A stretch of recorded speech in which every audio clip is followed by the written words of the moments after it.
kay VP Sara, sa totoo lang, ako, kampi pa nga ako sa kanya sa una. Kaya lang, dapat medyo nirerendahan niya yung kanyang sarili sa pagsasalita. Nirerendahan. Para sabihin niyang naiisip niya, pinupugutan niya yung mga... those words should not come from the mouth of a sitting vice president, the number 2 top official of the land. Hindi po bagay yun eh.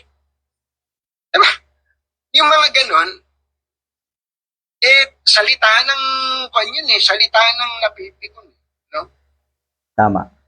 Salita ng napipikon. Hindi lang pikon, guilty talaga. Kaya ganun din yung kanyang pananalita. Desperado na talaga. Yun lang, Mr. Katonying, totoo na kaya walang nangyayari sa bayan natin. Katulad ng binanggit niyo po, suportado niyo dati si Sara Duterte, pero una't una pa lang, sa simula pa lang, alam niyo na kung ano yung sistema ng pag-iisip ng mga katulad ni Sara Duterte. Pero sinuportahan niyo pa rin.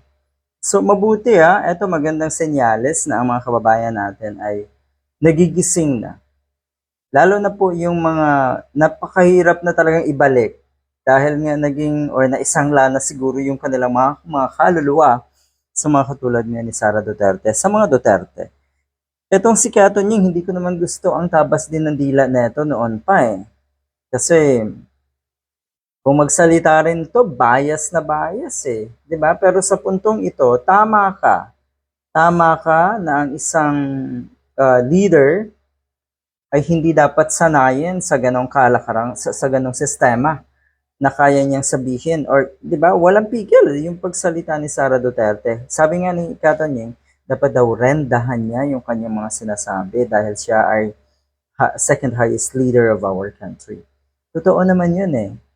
Totoo yun na pag ikaw ay isang leader, dapat idaan mo sa tamang proseso. Hindi yung ikaw ay magbubulalas. Hindi yung ikaw ay sasabog sa galit. Mag-aalburuto sa galit. Dahil totoo na ako'y naniniwala na inisip nga siguro natin sa Sara Duterte na isang paraan yon dahil wala na silang maisip na paraan. Ito yung paraan niya para galitin ang taong bayan or para magalit ang taong bayan sa nasa Malacanang. Kaya lang kasi hindi na yan oobra. Una kasi wala namang mga basihan at kilala na ito si Sara Duterte na masalita, okay? Maturo ng kanyang mga ginagawang kabalastugan. Ituturo kalimitan yan sa ibang tao. Sanay na po ang tao sa inyo. Hindi, alam na po ang mga motibo nyo na ganito. Kaya hindi na talaga to oobra. Good luck.